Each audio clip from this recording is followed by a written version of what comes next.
going on, guys? Away from Revolution here with an absolute legend in the watch industry, none other than Laurent Picciotto. How are you, sir? Very good. Lovely to see you. So Laurent and I and a couple of our other friends are about to embark on a odyssey chronicling the 8-year history of the Octo Finissimo and talking about it as a new icon. But there's no man to talk about this better because, Laurent, you famously sold your entire watch collection. Right. And then when you start to buy back watches, you bought almost exclusively Octo Finissimos. Quite a lot, yeah. Why? Why? Because it was quite interesting because I didn't work with Bvlgari at that time, and I started to see people like you, insiders, starting to wear the Octo, and I was really attracted by this new watch. It was also very fresh, that it comes from the Place Vendôme somehow. It was because the jeweler generally, they are not very good to do a watch for a man. I agree. And even if there is good stuff sometimes, but this one was something really different, really fresh, and it was a big shock. So I started to discuss with Bvlgari to try to carry the collection, especially focus on the Octo, and it works very well.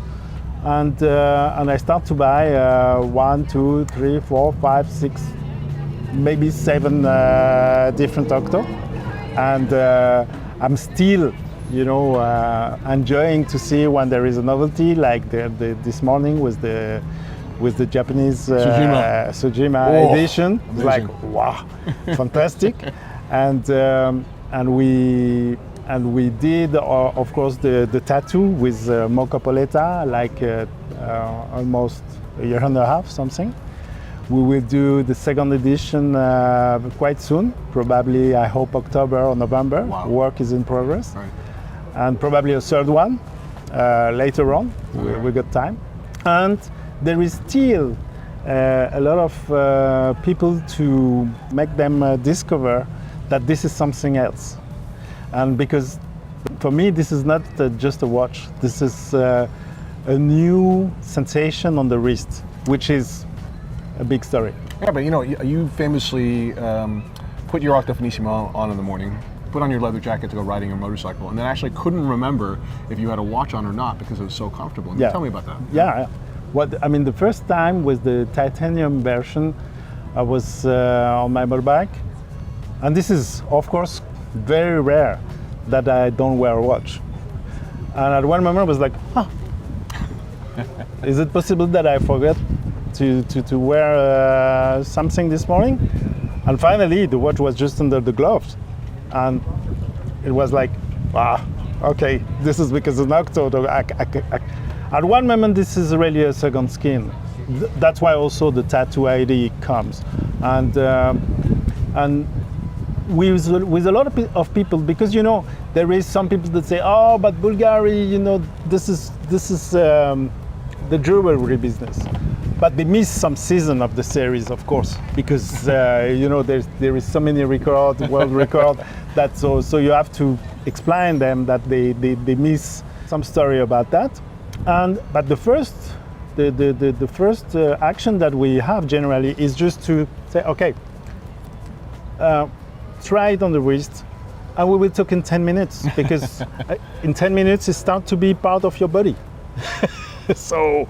No, it's really a new sensation, which is not very easy for the brand and for the ambassadors to do the transmission of because this is a feeling, and the feeling you have to experience it. So. I totally agree with you, and when I put it on, it's so hard to take it off because it's just that comfortable, And it's very difficult also to change. Oh, yes. Because a regular watch, even if it is a very cool one, yes, seems always a little heavy and big. So let me talk to you about the second skin comment, because I love the fact that the Octo Finissimo is such an amazing canvas for expression. We've seen it with Tadao Ando, we've had the great pleasure of having some limited editions. This is one that we made with them as well.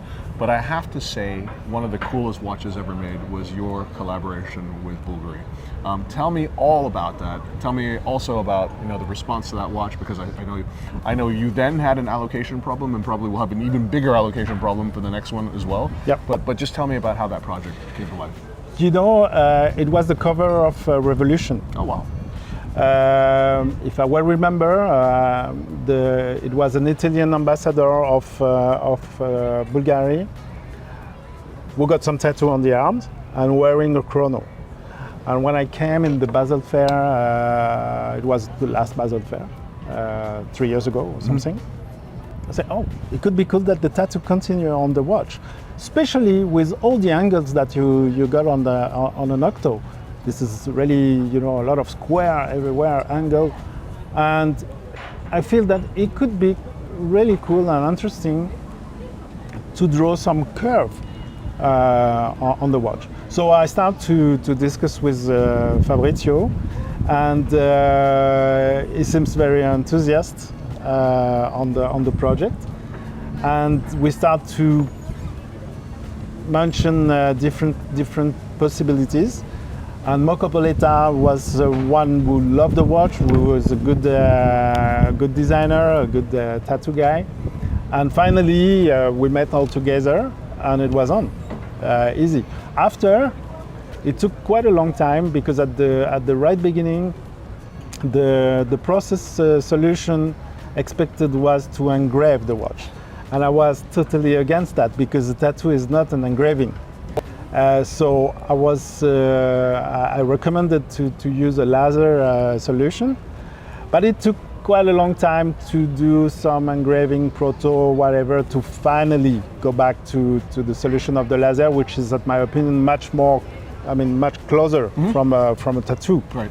And we did 10 pieces. I don't remember exactly why 10, but it was, on one hand, if I well remember, I think we were a little, not scary, but we don't want to break, the new toys of Bvlgari, because it's a too high responsibility. Of course. So finally, we did, okay, we will do not a real business, but a real luxury, right. And we tried 10 pieces just to see. And of course, and by the way, after 15 minutes doing a live on Instagram, all the sellers send me messages that I cannot read. They say, stop, everything is gone.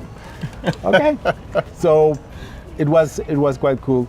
And some people, until now, I didn't see one guy who resell the piece. Probably because they love it, and probably also because there is just a few. Right. And the next one, it won't be a crazy number of pieces, but it will be 30 pieces. It will be, I hope, a little easier to manage, because we had 6 months or even a year later, still people will, sorry sir, it was gone the first day. Yes. Of the launch. I think you will have at least 3,000 people trying to get your 30 watches. So yeah, but anyway. But I think also it's a good thing about the Octo spirit, to have several different directions. The idea is we don't have to lose, of course, the fundamentals of the piece, but there is still, in my opinion, a lot to do, and the proof was the novelty that we just discovered yesterday. Amazing, yeah, I love the Sejima. I've asked to purchase one. I think Auro has asked to purchase one, and Shari has asked to purchase one, which means every person on the panel has asked to buy one. And the responsible of the French market told me, oh, but you will have one. I said, are you kidding? Wait, one for yourself or one to sell? One to sell. Oh my God. And I say there is only just 4 pieces for the market. So okay, we have to talk. Yeah, so definitely. You're such a great ambassador, so they need to talk. Wait, see. Laurent, thank you, Wei. Thank you, brother. Great Thank to you. see you. Cheers. Cheers.